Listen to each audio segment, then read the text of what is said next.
Et yo les potes et bienvenue à tous. Aujourd'hui dans cet épisode du JVV, j'étalonne vos vidéos, on va voir ensemble un coucher de soleil. Antoine m'a envoyé de super beaux timelapse, on va en faire deux dans cette vidéo, notamment un en tout début que j'ai déjà préfait et un à la fin. Vous allez voir, c'est vraiment super beau, on va pouvoir faire de très beaux étalonnages sur les timelapse. On va faire tout ça avec DaVinci Resolve 14. C'est parti les amis, je vous invite à commencer tout de suite. On y va. Et voilà les potes, c'est parti. Alors on se retrouve avec ce timelapse donc qui m'a été envoyé par Antoine. Vraiment c'est du très bon boulot, franchement c'est vraiment super beau. Alors moi j'en ai fait une petite version là sur DaVinci, donc je vais en faire une avec vous, mais je vais vous montrer celle que je viens de faire. Donc la première que je viens de faire en fait c'est avant, après. Donc on a le note de base, une première modification de la curve, donc on prendra juste en fait la note lumineuse et on va baisser en bas et monter en haut comme ceci, en laissant bien une courbe traçante au milieu. Ensuite une deuxième curve qui cette fois-ci va faire l'inverse, c'est-à-dire qu'en fait on va rehausser le noir qu'on avait perdu pour créer un effet de contraste balancé. Ensuite on aura d'autres petits effets là plutôt au niveau de la saturation, donc on ira dans le HUE vs Sat, on ira augmenter le rouge et augmenter le bleu tout simplement pour obtenir quelque chose de très sympa. Donc pour faire ça vous cliquez simplement sur les petits points qui sont en bas pour sélectionner la couleur en question et après vous montez et on aura un résultat fort sympathique. Sur le dernier node on pourrait continuer et valider une apparence graphique, mais moi pour ma part je vais le garder de manière tout à fait classique, c'est à dire que je vais le garder comme ça. Maintenant je vais faire la même chose directement avec vous, on va en faire un nouveau.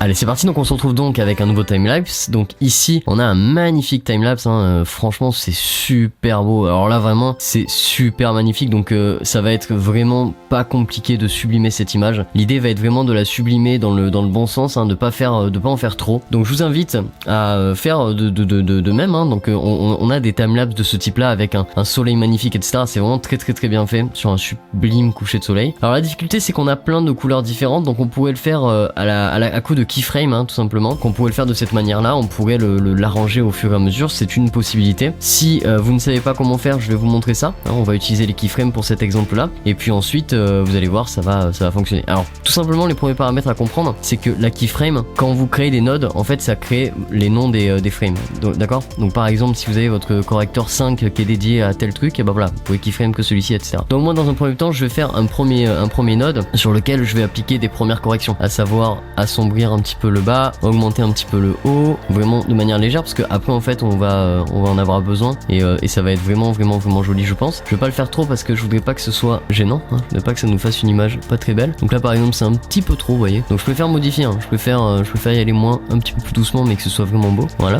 c'est pas mal. Et ensuite on va pouvoir donner un petit peu la couleur. Donc ce qu'on va faire en général dans le ciel quand il y a des trucs comme ça, on n'agit pas trop sur les couleurs directement pour la simple et bonne raison qu'en fait si vous lancez une couleur ça va vraiment très colorer l'image. Donc le but c'est soit d'aller un peu dans les bleus comme je viens de le faire là, soit directement dans ce qu'on appelle le HUE vs Sat là, hop ici. On va sélectionner simplement les bleus et on va augmenter la saturation des bleus de cette manière là. Et là en fait on va complètement rehausser le ciel, la couleur du ciel. Et ça c'est très intéressant. Donc là ici je vais la rehausser à fond. Le bleu un petit peu plus clair je vais le rehausser également. Voilà. Pour lui donner vraiment une jolie âme, une belle vie simplement. On va augmenter un peu également le rouge parce que après on a un beau coucher de soleil donc faut pas hésiter avec ça. Et là désormais vous voyez avant, après et c'est vraiment très beau. Donc on va mettre lecture pour voir un petit peu les modifications qu'on vient de faire. Moi ça me plaît beaucoup, là déjà on a rehaussé vraiment les couleurs, donc en fait on augmente simplement la saturation de chaque couleur mais unique vraiment, comme ça on peut vraiment doser, jauger à la perfection et on n'a pas besoin on n'a pas besoin d'augmenter des couleurs un petit peu un petit peu dans des réglages hasardeux avec les gains et tout ça quoi. On est vraiment sur des bêtes très belles couleurs. Vous voyez ce passage là il est vraiment sublime quoi, on a les couleurs simplement parfaites et c'est juste très beau. Donc je vous fais un petit avant après sur un endroit où il y a beaucoup de couleurs là, vous allez voir ici, avant, après.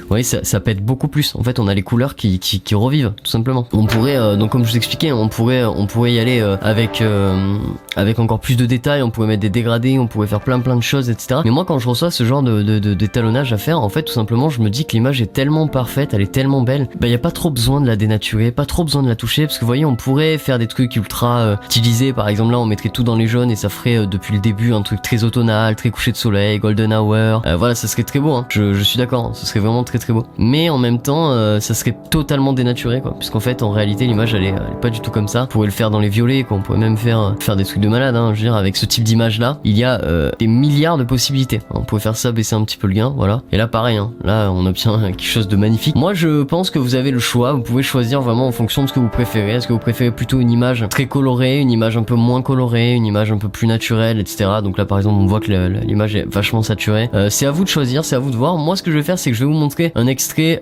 pas ultra touché, un extrait qui sera juste étalonné légèrement, avec surtout un rehaussage des couleurs au niveau de la saturation, parce que je pense que c'est ce qui suffit dans ce cas précis. Voilà les amis, j'espère que la vidéo vous a servi, hein. Je vous ai montré un petit peu comment étalonner un petit coucher de soleil là. Bon, c'est vraiment pour vous montrer le HSL Color, hein, ce qu'il y a ici, hein, la saturation, voilà. Donc pour faire ce qu'on appelle des keys color, et j'espère que vous avez aimé vous en servir. Pour les images clés, on fera bientôt un test là sur DaVinci pour vous montrer un petit peu comment ça pourrait fonctionner sur un court métrage ou quelque chose qui est un petit peu plus long. Et puis voilà, mais concrètement vous avez déjà le concept de base. Voilà les amis, on se retrouve donc et je vous reprends en mode normal. C'est parti.